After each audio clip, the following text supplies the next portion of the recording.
Good afternoon, everyone, and welcome to this edition of the Syneca webinar, where Michaela Mayer-Hofer will present a status update code of conduct, teaming up and talking about it. My name is Marta Lloret, and I'm involved in the Syneca project on behalf of MBLBI. I will be hosting this webinar and manning the question function at the end. Before we go further into the webinar, I would like to make you aware that this webinar is being recorded and will be available in our YouTube channel and website. At the end of the session, we will have some time for questions.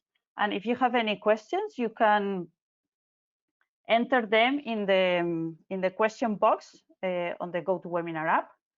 And you can do that both during the talk or at the end. And we will read them at the end. I will briefly introduce you the Syneca project. Syneca stands for Common Infrastructure for National Cohorts in Europe, Canada, and Africa. And it's a 4-year project that is funded by the European Union Horizon 2020 program and the Canadian Institute of Health Research. Syneca's vision is to accelerate disease research and improve health by facilitating transcontinental human data exchange. And there are a few challenges that need to be addressed to achieve that. So Syneca is working on the following activities. The first one is federated data discovery. So if you are a researcher that wants to find some cohort data that interests you, how do you find this data? And you could be searching for some specific phenotype or genotype, for example. Then another challenge is to have an interoperable authentication and authorization infrastructure. So once you have found the data, how do you get permission to access that data? And once you access the data, there will be a need for harmonized metadata so that you can ask research questions across cohorts.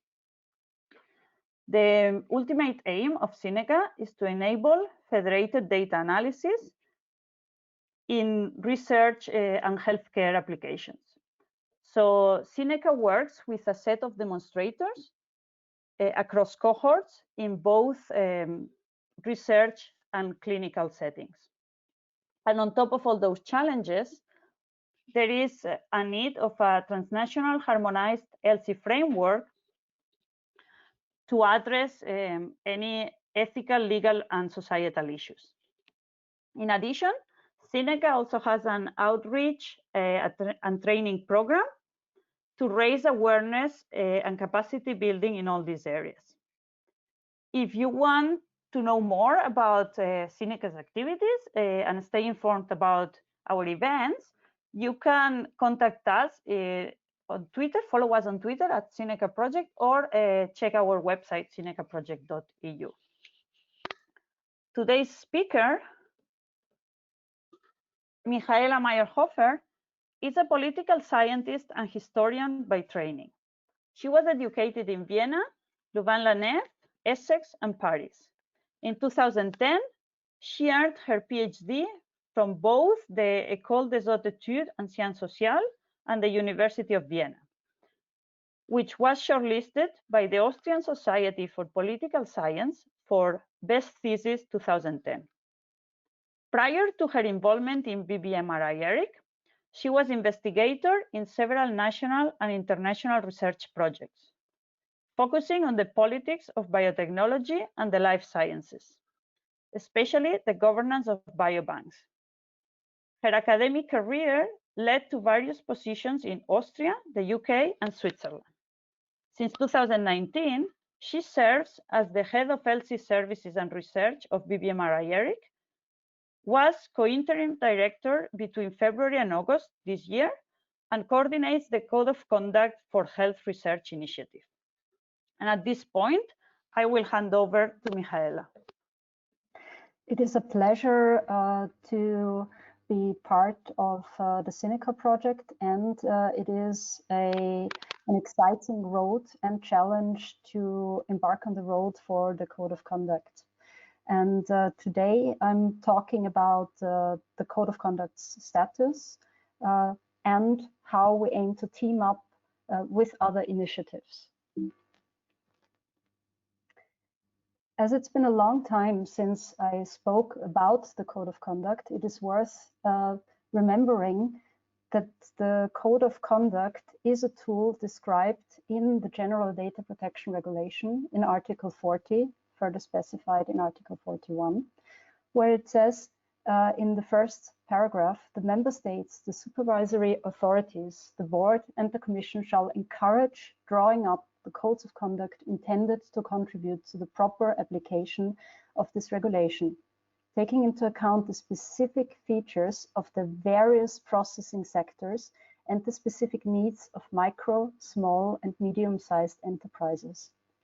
Now, when we think of a specific sector and the processing sector of data, certainly the healthcare and health research sector fall under this realm. 2. Associations and other bodies representing categories of controllers or processors may prepare codes of conduct or amend or extend such codes for the purpose of specifying the application of this regulation. Now, the line bodies representing categories of controllers or processors made my organization, BBMRI ERIC, first aware about the possibility of using this tool for a code of conduct under Article 4041 and explored further. 2 further specifies in which regard we are talking about data processing and what it can entail in the code. I'm just picking here a few items: fair and transparent processing, legitimate interests pursued by controllers in specific contexts, the collection of personal data, the pseudonymization of personal data, the exercise to the rights of data subjects, and so on and so forth. When you look at it, most of us operating in health research certainly qualify for many, if not all, of these specifications highlighted in Article 40 of the GDPR. This was how a code of conduct for health research to embark on this journey was born. I already mentioned that BBMRI ERIC sees itself as representing a category of a controller or processor as described under Article 42 in the sector of health research. And we opted from the start to team up with others in order to embark on this road. We set up various stakeholder engagement activities and we see collaborations on various levels with industry, international research societies, patient representatives, medical associations, international organizations, international societies, others who are drafting a code, biomedical science research infrastructures, and here I would like to especially mention ECRIN, the research infrastructure for clinical trials, EATRIS for translational research, and Elixir for data. Now, it was while the GDPR was in the making that we got intrigued by the code of idea. At that time, internally explored and found out relatively fast that it does not make any sense if we draft a BBMRI code alone, but that it has to represent the broader sector, and identified the various collaborators that I just listed. Second, it was quite clear that there is already a lot out there that we can build our work on, and the code we are aiming for builds largely on previous best practice codes, namely the RD Connect Code of Practice and the IMI Code of Practice for secondary use of medical data in scientific research projects. Authors of these practice codes are members of our current drafting group. Between 2017 and today, we could engage in various levels of involvement. We have 3 groups that help us to organize the various stakeholders. We have a small drafting group currently of legal and data protection experts that provide legal as well as research expertise and experience in the field.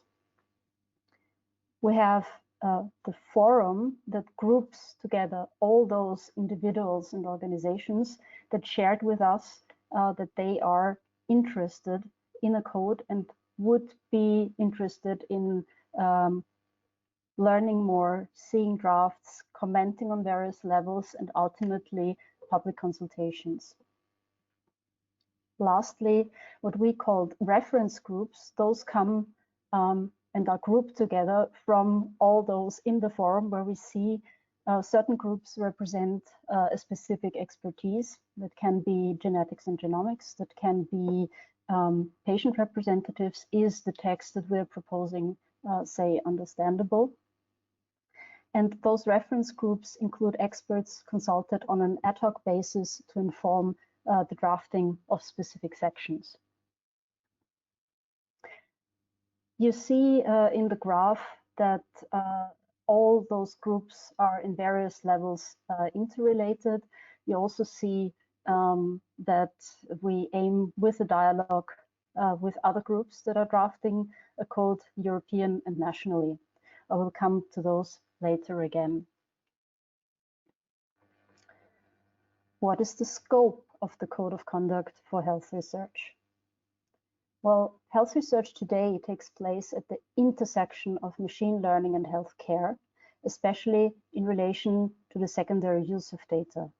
Therefore, our code started with biobanks, but soon extended to clinical trials, studies, cohorts, registries, genome databases data for harmonized data sets.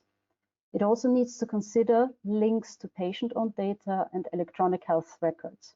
So the scope is quite ambitious, but you never should stop dreaming while you do so. Reality will wake you up soon enough. This contributes to the improvement and prevention, diagnosis, drug development, and therapies to foster personalized medicine. And naturally so, secondary use of data and healthcare data is included. Currently, we are excluding the primary use of data as it is outside of the scope for the moment, but in principle conceivable. What are the key topics that we tackle? The General Data Protection Regulation is already, as its name suggests, general and ambitious to cover all areas. And in the drafting group discussions, in connection with the reference groups, but also in some stakeholder events, we could figure out that the key topics certainly are to give orientation on legal basis, to take consent also with a special notification, as there is still quite a discussion ongoing. When do we talk about informed consent in the spirit of the Declaration of Helsinki as an ethical tool? And when are we talking about consent as a legal basis for data processing in the light of the GDPR? And sometimes this can lead to some confusions, and it's currently contested among experts whether and how this should be disentangled, can be disentangled, or should remain in one. What is important for our code at this moment is that we will certainly not promote one legal basis over the other, as this decision is context dependent, and there might be a specification in the national law in country derogations. The second key topic certainly is specifying what is personal data, and then to take a stance on anonymization. When is data anonymized? again, is context dependent. Lastly, we saw that in practice, the orientation is needed to clarify who is controller, joint controller, and processor, and to find the right ways forward. What is the structure of the code? The structure is a Q&A style. It uses non-legalistic language as much as possible, and it builds on this FAQ question, followed by a rule, an explanation, and then an example.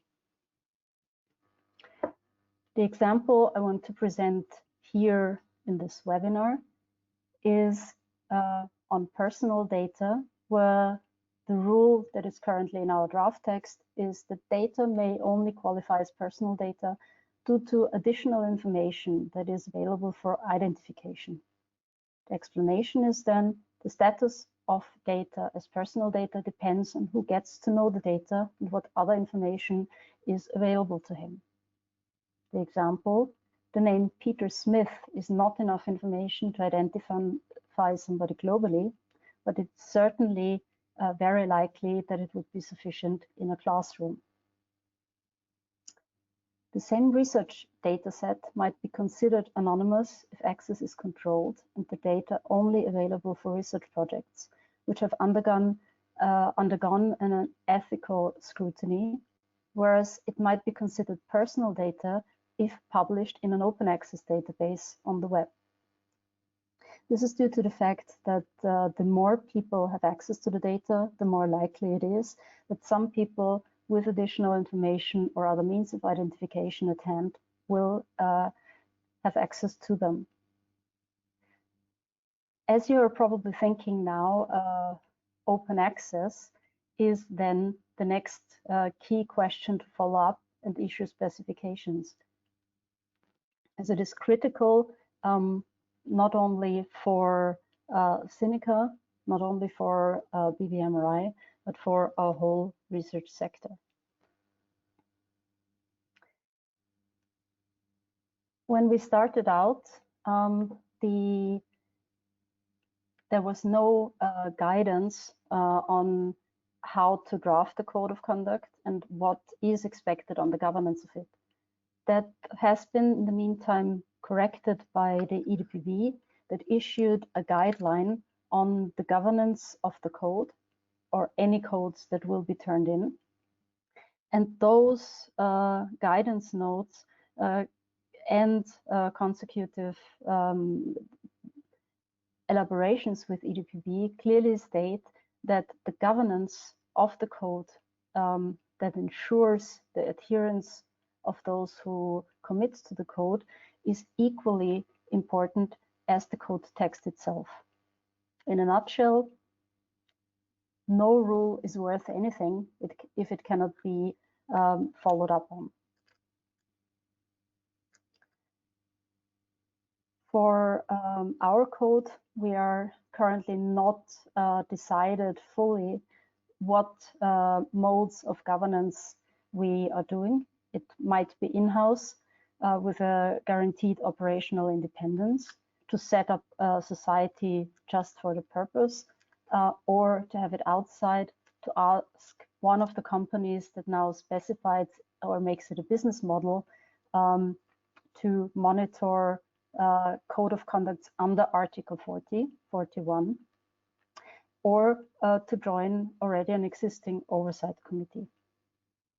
We expect that a decision which governance and monitoring body to follow will not be taken prior to public consultation, because as anything, it is critical to have here the opinions on the stakeholders on board that really need to adhere to the code. And if it doesn't make sense, if it's not doable, then other means need to be found.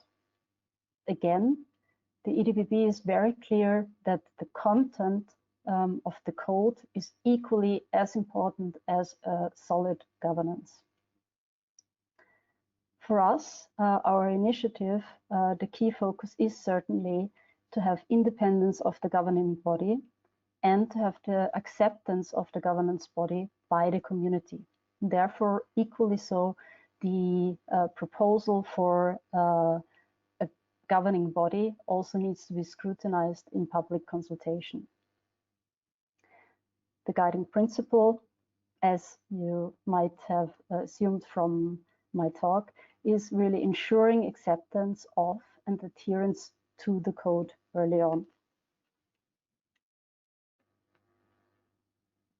Now, the code of conduct is a powerful tool that the General Data Protection Regulation describes. However, it has not, in this scope and scale, been tested in practice. There are a couple of codes in the making, and in our sector of health research, I would like to mention the ESOMAR Code of Conduct, the UCROF Code of Conduct, the GÉANT Code of Conduct, and talk a little bit on some national initiatives forming. Perhaps it's also good to take a step back and ask how a code of conduct needs to be drafted and come into fruition, scrutinized by the community in a public consultation process, and then turned in at a competent data protection authority. The process is that wherever your governance body is, in which country, then this country's data protection authority is responsible also for your code. And if it is of European scope, it pushes it from the national to the European level to the EDPB, that then assesses according to the guidelines the EDPB put forward the code.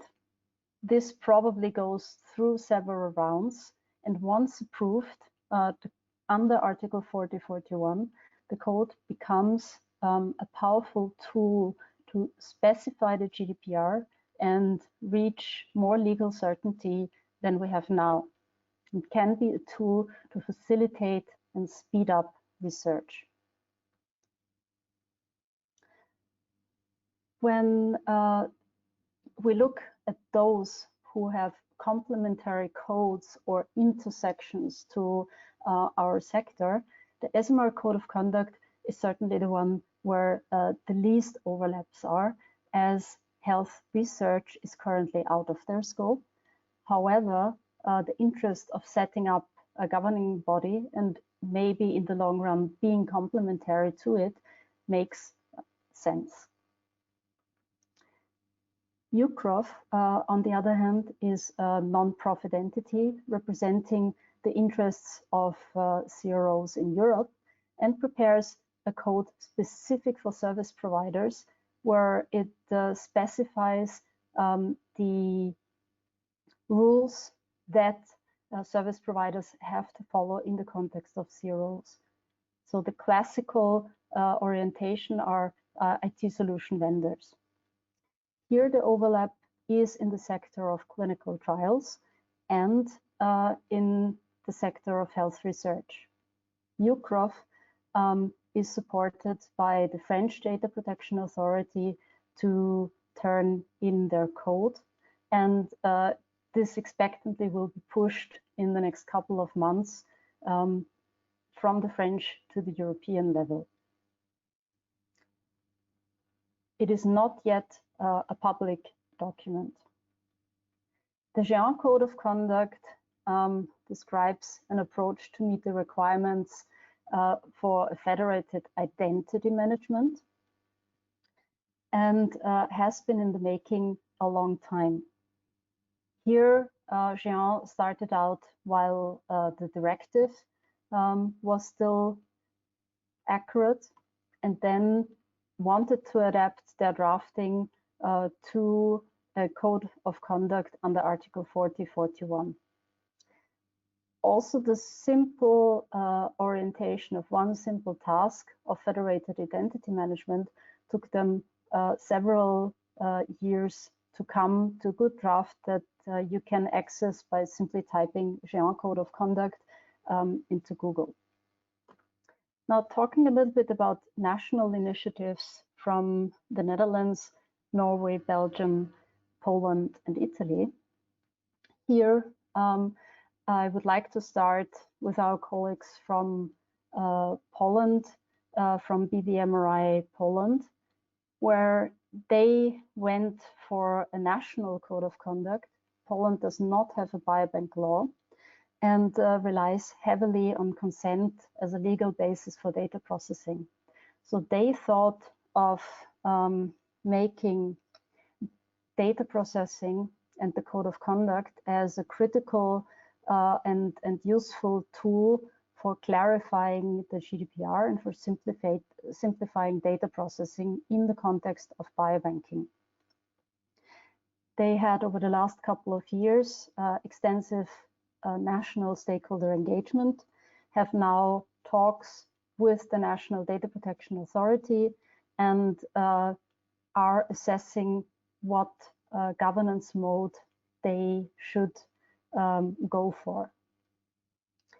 It is important to understand that this code, if it is approved, will only be in force for Poland, but having connections to them and seeing how, of course, all our shared interest is to make data processing legally sound, but also practically sensible and that we want to share research data, it is interesting to see that the orientation of the Polish colleagues obviously has a lot of influence, as all the other codes have, on the aspects on the European level. Norway, Belgium, and Italy are essentially looking at what I would call regional codes. They're not sure yet if they go under Article 40 or if it's just a code that can be enforced within one institution or a network of institutions, such as a network of regional hospitals. Lastly, from the national codes, I want to mention our colleagues from the Netherlands, who aim and are exploring for third countries, most notably to the US, to make and provide clarity and whether a code of conduct could be a way forward to help what the Schrems II case made potentially more difficult. So in conclusion to this slide, you see that the challenges and the orientations and aims of the various codes are all different. However, they are interconnected. And therefore, I used the image of a kilt. What was the aim of our meeting? It was, well, naturally, we want to collaborate with one another. We will continue in exploring our codes, exchange in one cases on the structure of governance, what makes sense and what doesn't. And in other aspects, maybe even cross-reference each other, find common vocabulary so that the codes can be, once approved, as complementary as possible, and in the end, user-friendly to clarify data processing. What is the timeline of the code? Well, those who are listening in today know that the timeline, I expect that many have listened to earlier talks of mine on the code of conduct and have noted already that the timeline is clearly subject to change. In the past, we were very ambitious in believing that the code could be drafted within a couple of months. Now, reality has kicked in. We are still dreaming and want to realize the dream, but reality kicked in that we are consolidating first draft sections, discuss with experts, that's continuously ongoing. But also we see that from the drafting group, the forum, the reference groups, we need to start formalizing involvement and focus for the moment on a European scope, whilst ensuring the compatibility with third countries, such as the US, such as Canada, such as Asia, and so on and so forth. We have to take eventually a decision on the governance. That has to be scrutinized by the community. And we have, in addition to the consultation with experts and reference groups, revise and allow for a public consultation, and that will be very likely in several rounds, not with the full code, but with starting out with sections of the code, and then eventually the full code before we can go for a submission. That said, Cineca can also be very instrumental here, as it allows us to take into account the findings of GDPR compliance and the difficulties that we have from the European perspective with, in this context, Canada, and allows us to get an important stakeholder group on board to be invited, to be consulted as experts, as well as to ensure that the right groups, organization, individuals are reached for the invite for public consultation. With this, I can already conclude the official part of my presentation, and I'm looking forward to your questions. Thank you, Michaela, for the presentation. If anyone has any questions, you could please type in your question in the question box, and we can ask that to Michaela over here. We have a question here. It says, in its data strategy, the EU envisions the establishment of the European health data space to facilitate data sharing. Will the BBMRI Code of Conduct contribute to its rules or be somewhat linked to it? And there's a second question. Maybe if you can answer the first question, then I can go ahead with the second question after that. Perfect. The first question can be answered with a loud and clear yes, it has to. And the vision of the health data space is equally ambitious, but would fit definitely in what a tool of a code of conduct does. I think we will not be able to tackle everything tomorrow, but we can contribute every day towards clarification. So the answer is a loud and clear yes. Great. We have a second question. So just a continuation, does the code take a stance on what is considered to be health research, as the GDPR is very vague, broad in this sense? Yes, it does. It has to specify its scope clearly. We're still struggling on the fine-tuning of the scope, but in essence, it is what I presented under the slide of scope. So it will be broad. It has to define what we see as health research. We're still not sure if we use reuse of data or secondary use. But the first draft of this, what we define as health research, has also to be scrutinized in public consultation if this, what we propose, makes sense to those who ultimately should or could adhere to the code. Thank you, Michaela. So we had a couple of questions that we received before the webinar also. So Michaela, if I can ask you some of those. So what are the stakeholders of the code? The stakeholders, I would see in a broad term, anyone who is in the sector of health research. That can include those dealing with health research data in one way or the other, from industry to patients, to research infrastructures, and obviously to the individual research projects.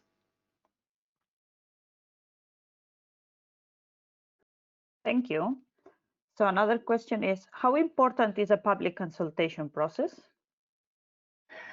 the public consultation process is absolutely crucial, because what we or some experts might think, or maybe stakeholders who have been not included whilst the code was in the making, need to have a chance to point out hiccups, problems, maybe also, yes, here you go in the right direction.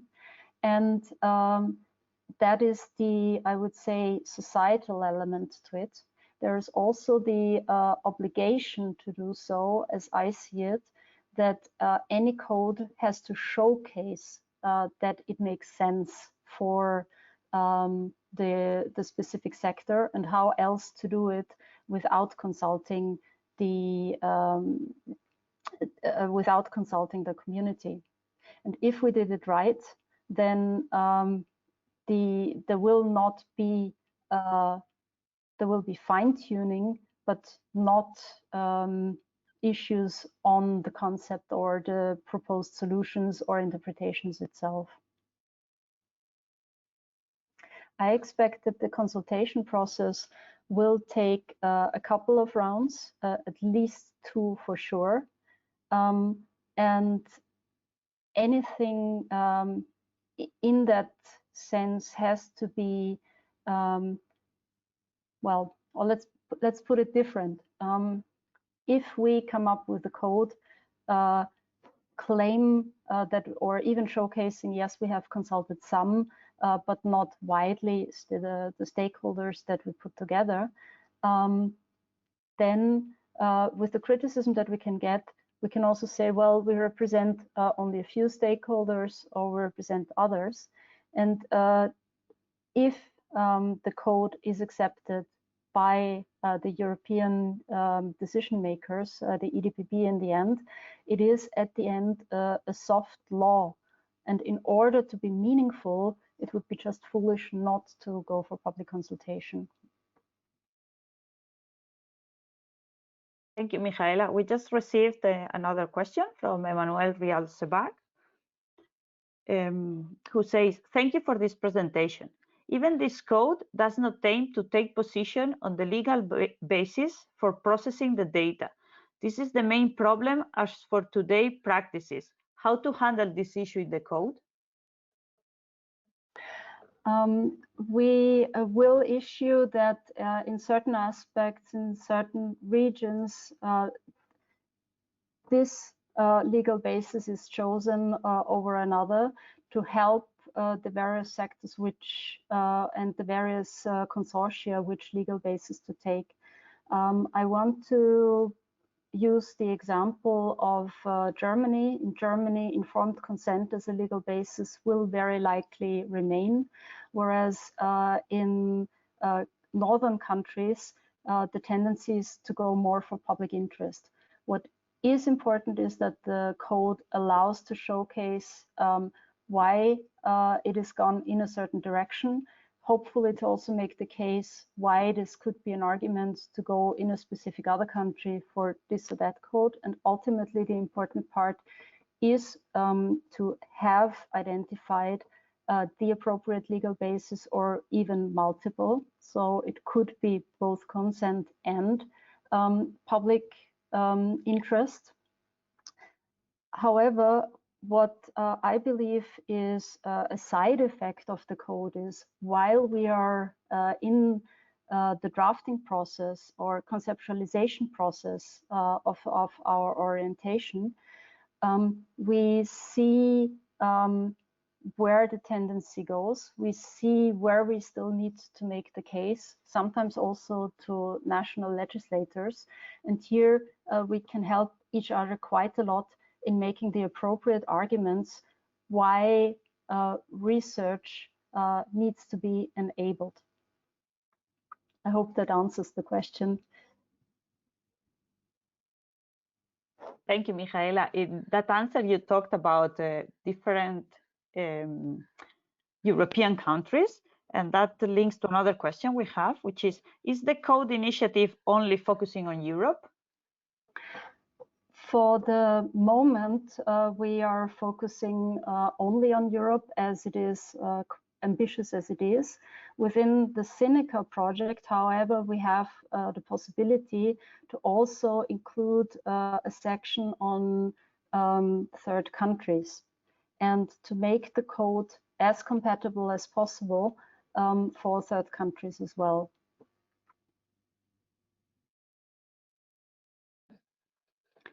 Okay, and I'll ask you another question we have is, what is the sector of health or healthcare research?